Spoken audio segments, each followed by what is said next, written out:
Hey, how's it going, everyone? Time for today's YouTube recap. So, do I have them here? Yep. So, as we can see right here, we have two sell zones, two buy zones. This was our daily plan from today, and we have, as we can see, today's price action has been between our two zones. So, let's talk about the creating of the sell zones or the daily plan first, and then we'll get into today's actual intraday order flow. So post that every day here on StockTwits as well as on the YouTube channel here through the community tab. So where did I start? As always, creating a daily plan. Step one, checking out the overnight TPO. I start each and every day here on the TPO. So, I know these could look intimidating if you're not used to these, if these are foreign to you, but they're super simple to learn, and you can take a lot of information from them.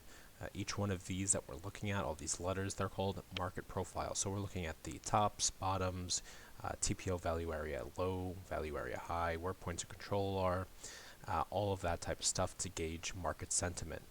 Are we in balance? Are we trading out of balance? Do we have structure to clean? Are we currently cleaning structure? All of these things we could take using TPO charts. So I'll annotate one of these charts, everything that I'm seeing from it, and send it in our daily plan tab on the Discord server.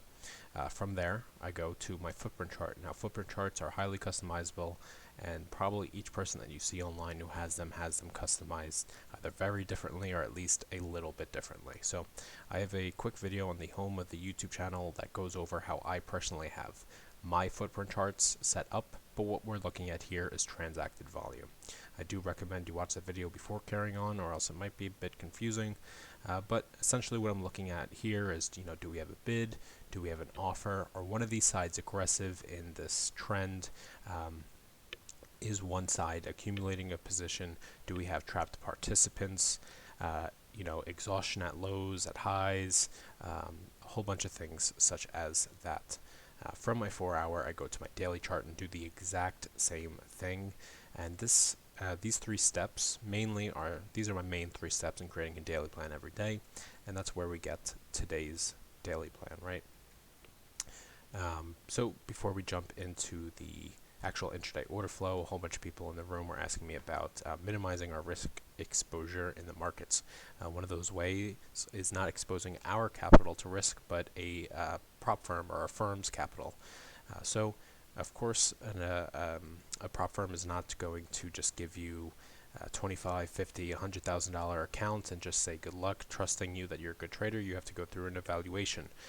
So if you use this code for Apex Trading, they will give you a 50% discount on your evaluations and your lifetime subscription if you do pass. It's something that I recommend traders do, especially lower capitalized traders, people who have small accounts. This allows you to trade a little bit bigger size and also not put your small account at risk.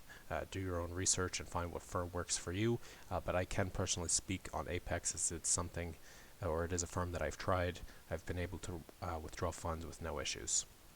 So let's take a look at today's intraday price action.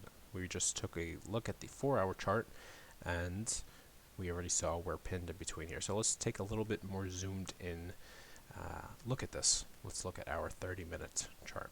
Now I use 4-hour, daily, 30-minute to 5-minute, and I even use 1-minute charts, not footprint, but clean candlestick 1-minute charts, as well as clean candlestick 30-minute chart I also have. So we could see in the open 30, we came right into the sell zone and provided about 57 to 24, a little bit over 30-point drop there. Came right back into it, and we had another nice sell about, again, about 30 points or so. Sell. So what are we looking at? How do we know to sell here at the sell zone?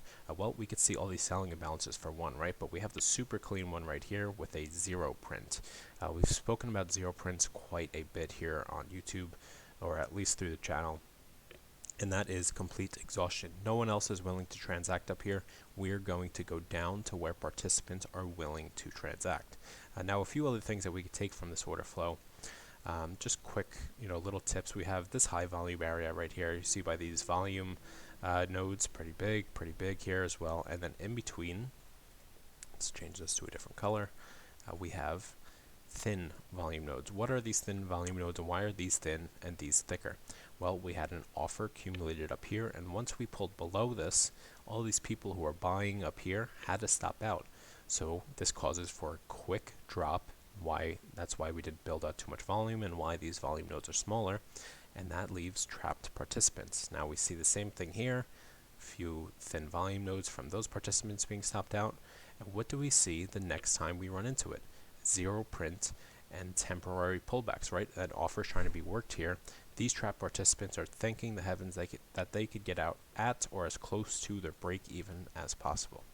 Now, on the website, if you're a member, I have a whole introductory series about footprint, TPO charts, market auction theory, everything that I use every day in my trading. Of course, I go into much more detail here on the site, and I actually talk about how I execute off these levels, right?